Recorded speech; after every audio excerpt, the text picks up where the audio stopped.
un port de la taille du port Vauban, plus de 1600 postes, les plus grands navires du monde qui sont présents. Donc on passe des petits navires de 5 mètres à des navires de plus de 150 mètres.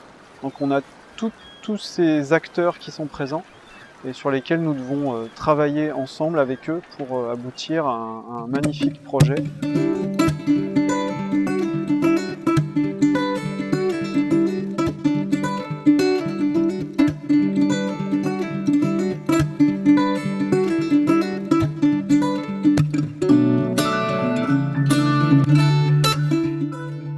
Donc le port Vauban souhaite vraiment avoir une démarche véritablement moteur dans la gestion de l'environnement et cette démarche est entreprise par le port depuis des années.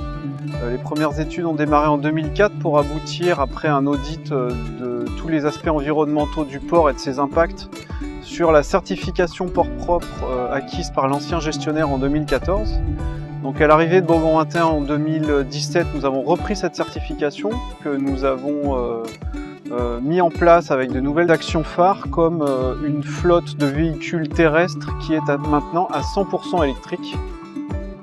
On a continué la dynamique de formation du personnel. Ces formations sont très importantes. On bénéficie de l'aide de l'UPACA avec les formations port propre, ce qui permet de sensibiliser nos agents portuaires, nos maîtres de port à la gestion environnementale. Ce qui permet ensuite, une fois que ces bons réflexes sont acquis, d'avoir une présence sur le terrain qui nous permet de traiter d'éventuelles pollutions et surtout, c'est le plus important, de faire la sensibilisation auprès de nos plaisanciers. Nous sommes appuyés par une police portuaire qui s'est réorganisée il y a peu de temps et qui va nous apporter toute son aide dans la gestion en termes de police dans les impacts environnementaux.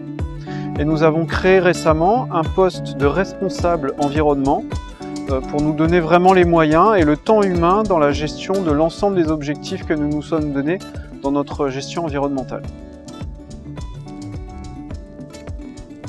Alors le port Vauban s'est engagé depuis des années dans une démarche environnementale.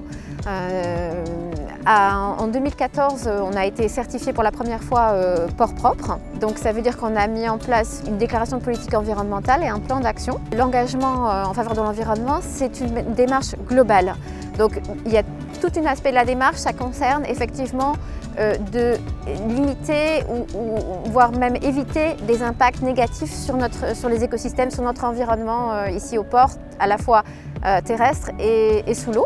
Et par ailleurs, c'est aussi, en allant plus loin, c'est engager des actions pour la restauration de la biodiversité. On avait deux projets qui étaient à peu près concomitants, qu'on a initiés dans les années 2014-2015. Donc le premier projet, c'était Sistor, qui concernait la réintroduction d'algues, de Sistorea dans la digue, dans les enrochements de la digue, dans une partie où on avait créé une nouvelle digue. Et d'autre part, le projet de nurserie bio-hutte, qui a consisté à installer 92 nurseries artificielles sur différentes zones du port. Ces nurseries, ça consiste en des cages métalliques dans lesquelles sont contenues des coquilles d'huîtres et qui fournissent en fait aux larves et aux petits poissons qui n'ont pas encore atteint une taille suffisante, à la fois un abri et aussi un lieu de nourriture pour qu'ils puissent se développer et restaurer la flore dans les bassins du port. Donc il y a beaucoup de vie en fait dans un port comme le port Vauban, surtout que le port Vauban est assez ouvert. Parmi les ports du voisinage, il a un bassin très ouvert.